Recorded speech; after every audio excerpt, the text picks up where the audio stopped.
السلام علیکم ورحمۃ اللہ وبرکاتہ۔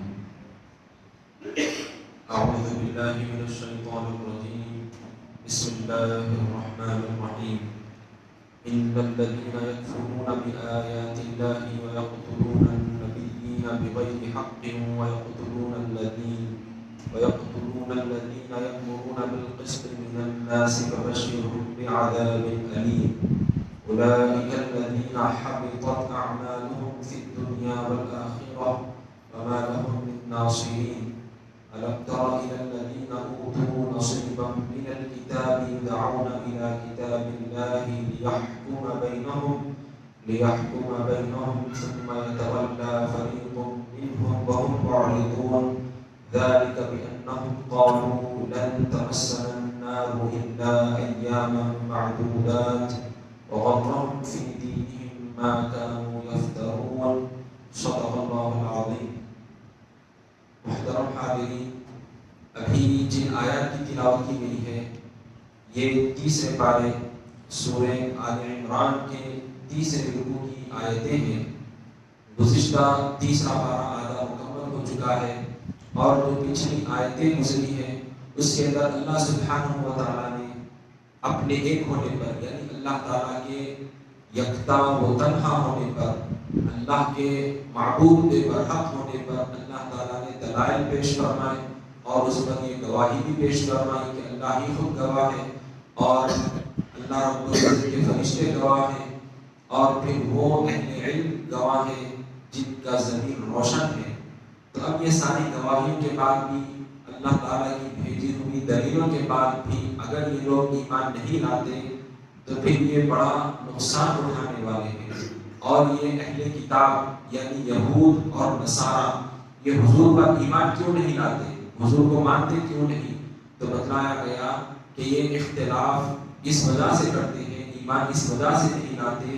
کہ ان کو بڑی حسد ہے، ان کو جلن ہے حضور سے اور ان کی روزی روٹی دنیا پرستوں سے لگی ہوئی ہے کہ اگر وہ حضور پر ایمان لے آتے تو لوگوں سے جو چیزیں ان کو ملا کرتی تھی وہ بند ہو جائے گی اور جو عزت اور ان کا جو نام لوگوں میں تھا، دبدبا تھا، تو وہ ختم ہو جائے گا۔ یہ تمام تر چیزیں ان کو لگی ہوئی تھی، اس بات کی فکر اور ان کو ضد تھی، اس وجہ سے وہ حضور پر ایمان نہیں لاتے تھے۔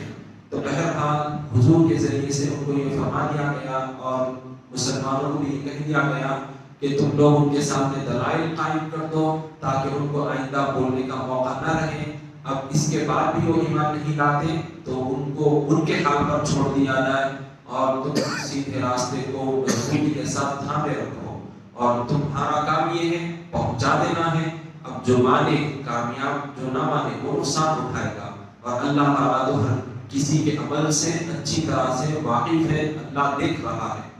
اب ان کی کیا ضد تھی یہود و نصارہ کی، انہوں نے حضور پر ایمان کیوں نہیں لایا اور ان کا کیا رویہ رہتا تھا حضور کے ساتھ، اللہ تعالیٰ اب یہاں پر اس کو اور زیادہ مثال دے کر اور ان کے واقعے کو ذکر فرما رہے ہیں۔ آج کی یہ آیتیں ہیں کہ ان الذین یکفرون بآیات اللہ ویقتلون النبیین بغیر حق ویقتلون الذین یأمرون بالقسط من الناس فبشرهم بعذاب علیم۔ یعنی بلا شبہ جو لوگ اللہ کی آیتوں کو نہیں مانتے اور پیغمبروں کو ناحق قتل کرتے ہیں اور ان لوگوں کو بھی قتل کرتے ہیں جو انصاف کرنے کا حکم دیتے ہیں، تو اے پیغمبر صلی اللہ علیہ وسلم آپ ان لوگوں کو دردناک عذاب کی خوشخبری سنا دیجیے۔ اولئک الذین حبطت اعمالهم فی الدنیا والآخرہ وما لهم من ناصرین۔ یہی وہ لوگ ہیں جن کے اعمال دنیا و آخرت میں بیکار ہو گئے اور ان کا کوئی مددگار نہیں۔ یہود و نصارہ کی یہ حالت تھی کہ اللہ کا پیغام جب ان کے پاس آیا، اللہ کی آیتیں جب ان کو پڑھ کر سنائی گئی تو انہوں نے اس کو جھٹلایا، اس کا انکار کیا۔ بعض بنی اسرائیل میں جو پیغمبر تشریف لائے تھے تو یہودیوں نے، جو کہ موسیٰ علیہ السلام کے ماننے والے تھے، جب موسیٰ علیہ السلام اس دنیا سے چلے گئے تو بعد میں جو پیغمبر تشریف لائے جنہوں نے ان کو اللہ کا پیغام سنایا تو انہوں نے بعض نبیوں کو قتل کر دیا، ان کو شہید کر دیا تھا۔ جیسا کہ یحییٰ علیہ السلام، زکریا علیہ السلام کو انہوں نے قتل کر دیا تھا، شہید کر دیا تھا، اور اسی طرح سے بعض اللہ والے جو انصاف کی بات کرتے تھے تو ان انصاف کی بات کرنے والوں کو بھی انہوں نے شہید کر دیا تھا۔ اور پھر ان کا یہ عمل اس وجہ سے ہو گیا کہ وہ اپنی شہرت کھونا نہیں چاہتے تھے۔ لوگوں کے اندر بڑی عزت تھی بنی اسرائیل کی، تو وہ اس وجہ سے انبیاء علیہ السلام کی بات کو نہیں مانتے تھے کہ اگر ہم دوسروں کی بات کو مانیں گے تو ہم چھوٹے ہو جائیں گے، عزت چلی جائے گی۔ تو اس وجہ سے ان لوگوں نے یہ رویہ اختیار کیا، پیغمبروں کو قتل کیا، اللہ کے نیک بندوں کو قتل کیا۔ تو اس وجہ سے وہ دوزخ کے حقدار ہو گئے، اور جب اب تک جو اچھے کام کیے تھے دنیا میں اور آخرت میں، ان کے سب اعمال اب بیکار ہو چکے، اب کوئی چیز ان کو فائدہ نہیں دے گی۔ انہوں نے کفر کا راستہ اختیار کر لیا ہے، اتنی بڑی جرأت کی، اتنی بڑی حماقت کی کہ اللہ کے نبیوں کو انہوں نے قتل کیا، تو لہٰذا یہ دوزخی ہے، اور پھر کل قیامت کے دن بھی ان کا کوئی مددگار نہیں ہوگا، کوئی ان کو اللہ کے عذاب سے چھڑا نہیں سکتا۔ اب ان کی اور کیا حرکتیں تھیں جو دنیا کے اندر یہ لوگ اتنا مست ہو چکے کہ اللہ کے پیغام کو بھی وہ جھٹلانے لگے، چھپانے لگے۔ تو اللہ تعالیٰ ایک واقعے کی طرف متوجہ فرما رہے ہیں، أَلَمْ تَرَ إِلَى الَّذِينَ أُوتُوا نَصِيبًا مِنَ الْكِتَابِ يُدْعَوْنَ إِلَى كِتَابِ اللَّهِ لِيَحْكُمَ بَيْنَهُمْ ثُمَّ يَتَوَلَّى فَرِيقٌ مِّنْهُمْ وَهُمْ مُعْرِضُونَ۔ یعنی اے پیغمبر صلی اللہ علیہ وسلم، کیا آپ نے ان لوگوں کی حالت پر غور نہیں کیا جن کو تورات یعنی کتاب کا کچھ علم دیا گیا تھا، اور وہ اللہ کی کتاب کی طرف بلائے جاتے ہیں تاکہ وہ ان کے درمیان فیصلہ کر دے؟ تو ان میں سے ایک جماعت، ایک گروہ منہ پھیر لیتا ہے، اور حقیقت یہ ہے کہ وہ سب منہ موڑنے والے ہیں، اعراض کرنے والے ہیں۔ ذَلِكَ بِأَنَّهُمْ قَالُوا لَن تَمَسَّنَا النَّارُ إِلَّا أَيَّامًا مَّعْدُودَاتٍ وَغَرَّهُمْ فِي دِينِهِم مَّا كَانُوا يَفْتَرُونَ۔ یہ اس لیے کہ وہ کہتے ہیں کہ دوزخ کی آگ چند روز کے سوا ہمیں چھوئے گی بھی نہیں، اور یہ دین کے بارے میں جو بہتان باندھتے ہیں اس نے ان کو دھوکے میں ڈال رکھا ہے۔ یہ جو ابھی آیتیں بیان کی گئی ہیں، اس کے تعلق سے اس کا بیک گراؤنڈ، اس کا شان نزول یہ بیان کیا گیا ہے کہ یہودی جو اتنا دنیا پرست بن چکے تھے، بس مال، حرص، اس میں وہ لالچ میں پڑے تھے کہ اگر کوئی شخص غلطی کرتا اب شرعی اعتبار سے وہ سزا کا حقدار ہوتا، تو اب وہ لوگ کیا کرتے تھے، جو غریب آدمی ہوتا تو اس کو پکڑ کے سزا دیتے، اگر کوئی پیسے والا غلطی کرتا تو وہ پیسے والا ہونے کی بنا پر اس کو معاف کر دیتے یا چھوڑ دیتے، اور اس طرح سے اللہ تعالیٰ کے احکامات کی خلاف ورزی کرتے اور اس کو چھپایا کرتے تھے۔ تو حضور صلی اللہ علیہ وسلم کے زمانے میں یہ واقعہ پیش آیا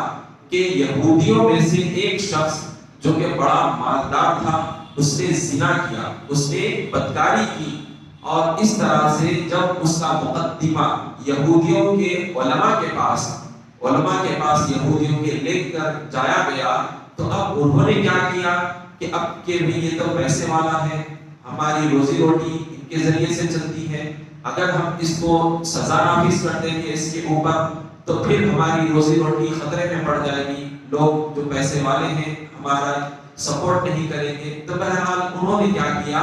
کہ وہ جو حکم تھا تورات میں، سابقہ کتاب میں زنا کی کیا سزا ہے، اس کو چھپا دیا۔ اب بعض انصاف پسند بھی تھے یہودی، تو اب ان کے درمیان میں، ان عالموں کے درمیان میں اب شک و شبہ اور جھگڑا ہونے لگا۔ اب وہی یہودی علماء جو بعض انصاف پسند تھے اور جو بد کردار لوگ تھے تو آپس میں جھگڑنے لگے۔ تو ہوا کیا کہ ان تمام نے مل کر یہ بات کہی کہ چلو ہم محمد مصطفیٰ صلی اللہ علیہ وسلم کے پاس جائیں گے، انہوں جو فیصلہ کریں گے ہم مانیں گے۔ تو بہرحال یہ مقدمہ زنا کا حضور کی خدمت میں لایا گیا۔ حضور صلی اللہ علیہ وسلم نے ساری تفصیلات معاملے کو سماعت فرمایا۔ اب اس کے بعد حضور نے فرمایا کہ یہ تو مجرم پایا گیا ہے، یہ سزاوار ہے، تو لہذا شرعی اعتبار سے جو شادی شدہ مرد اگر زنا کرے گا تو اس کو سنسار کیا جائے گا، یعنی اتنے پتھر مارے جائیں گے کہ وہ ہلاک ہو جائے، مر جائے، جو شادی شدہ ہے، زنا کیا ہے۔ تو لہذا یہ شخص جو امیر زادہ ہے، پیسے والا ہے، اس نے حقیقتاً گناہ کیا ہے، اس کا قصور، اس کا گناہ ثابت ہو چکا ہے، لہذا شرعی اعتبار سے سنسار کرنے کی سزا نافذ کی جاتی ہے۔ تو اب بعض یہودی اٹھ کھڑے ہوئے علماء اور انکار کرنے لگے کہ نہیں نہیں یہ فیصلہ نہیں ہو سکتا، تو حضور نے فرمایا کہ یہ تو اسلامی اعتبار سے بالکل برحق ہے، یہ فیصلہ بالکل درست ہے، اگر تم اس کا انکار کرتے ہو تو ذرا یہ بھی غور کر لو کہ تورات لے کر آؤ۔ اللہ تعالیٰ نے پہلے بھی اس قسم کے مسائل کے تعلق سے حکم نازل فرمایا ہے، تورات لے کر آؤ، اس کے اندر یہ مسئلہ لکھا ہوا ہے۔ چنانچہ تورات کو لایا گیا، حضور صلی اللہ علیہ وسلم کی جب خدمت میں پیش کیا گیا تو جو حضور کے مخالف تھے تو وہ یہودی علماء جہاں پر یہ سزا لکھی ہوئی تھی تورات میں اس پر ہاتھ رکھ دیے۔ عبداللہ بن سوریا یہودی عالم کا وہ نام تھا جس نے وہ حکم کی سزا کو چھپا دیا تھا ہاتھ رکھ کر۔ ایک اور ایک یہودی عالم تھے، وہ بڑے انصاف پسند تھے، سچ کا ساتھ دینے والے تھے، ان کا ضمیر زندہ تھا، تو انہوں نے اس یہودی کی حرکت کو دیکھ لی۔ تمام لوگ جو موجود تھے حضور کے سامنے، ان تمام یہودیوں نے، لوگوں نے دیکھ لیا کہ حقیقتاً یہ تو مکاری کر رہے ہیں، دھوکہ دے رہے ہیں، یہاں پر بھی حضور کے سامنے اس چیز کو چھپا رہے ہیں۔ تو لہذا وہ جو دوسرے یہودی عالم تھے جن کا نام عبداللہ بن سلام تھا رضی اللہ عنہ، تو لہذا وہ یہودی عالم ان سے کھینچ لیے عبداللہ بن سوریا سے، اور وہ سزا تورات میں جو لکھی ہوئی تھی زنا کی، سنسار کرنے کی، وہ پڑھ کر سنا دیے سب حاضرین کو، اور اس طرح سے وہ یہودی مالدار شخص پر زنا کی سزا نافذ کر دی گئی۔ اب اس کے بعد حضرت عبداللہ بن سلام جو کہ یہودی عالم تھے، اب وہ سچے مسلمان بن گئے اور اسلام میں داخل بھی ہو گئے۔ تو بہرحال بعض یہودیوں کا یہ حال تھا کہ وہ ضد اور ہٹ دھرمی کی وجہ سے حضور کو رسول نہیں مانتے تھے، ایمان نہیں لاتے تھے، تو لہذا جو حضور کو نہیں مانتا، حضور پر ایمان نہیں لاتا، تو پھر وہ دوزخ کا حقدار ہے۔ اب جو ایمان لائے گا، جیسا کہ حضرت عبداللہ بن سلام رضی اللہ عنہ ہے، اور جو سچے لوگ ہیں جب ایمان لے آئیں گے اور یہودیت کو چھوڑ دیے اور سچے مسلمان بن گئے، تو پھر یہ کامیاب ہے اور اللہ تعالیٰ ایسوں سے راضی ہے۔ وصلی اللہ تعالی وسلم علی خیر خلقہ سیدنا محمد وعلی آلہ واصحابہ اجمعین، الحمد للہ رب العالمین۔